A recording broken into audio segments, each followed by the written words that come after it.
What's up, guys? Dave here, and I'm showing you a new website I've created called nitrorcs.com. This website project basically started almost a year ago when I first started learning and reading and watching YouTube videos about Nitro RCs. I've been into electric RCs in the past pretty deeply, but I've never really gotten to nitros, and I just got the bug almost a year ago.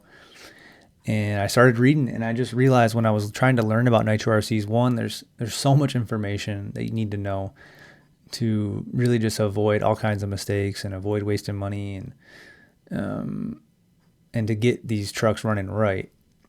And then two, that all that information is just totally disorganized and scattered across the internet. It's in YouTube videos, it's in Reddit posts, it's in Facebook groups.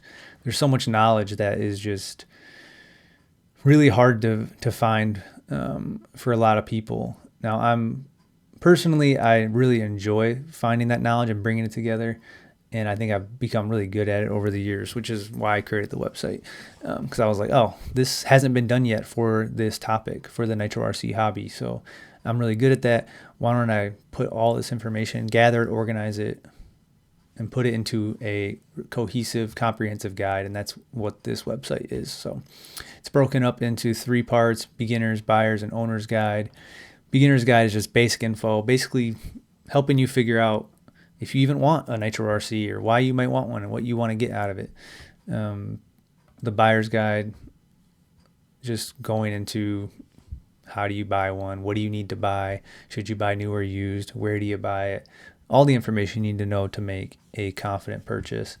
And then, of course, the owner's guide, the last part, which is once you have a Nitro RC in your hands, how do you set it up?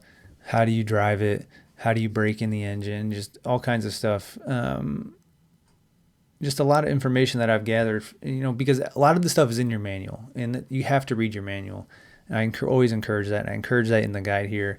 But there's a lot of other information out there, a lot of knowledge that goes beyond what you find in the manual, and that's what I try to include in this guide. And the whole guide is really focused on, not Nitro RC racing. If you're into that, you should be plugged into a community and really be deep into this, where you don't need a guide like this. It's really more for whoever wants to just own a Nitro RC, to have fun with it, to bash. That's really who this is for. So that's the guide. This is the website. It's simple. It's not a fancy website. I spent a lot of time putting it together. So I would definitely appreciate it if you take a look at it and give me any feedback you have in the comments. Check out the blog. That's where I'm putting up kind of new content. I will be updating the guide from time to time, especially based on any feedback or just adding things that are missing from it.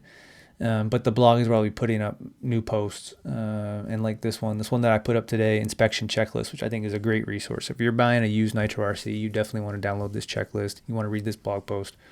It's going to help you and make sure that you don't miss anything, any issues, any missing components. Make sure you know exactly what you're buying, what you're offering your money for. So check it out. Thanks for watching. Leave your comments if you have any feedback, and we'll see you next time.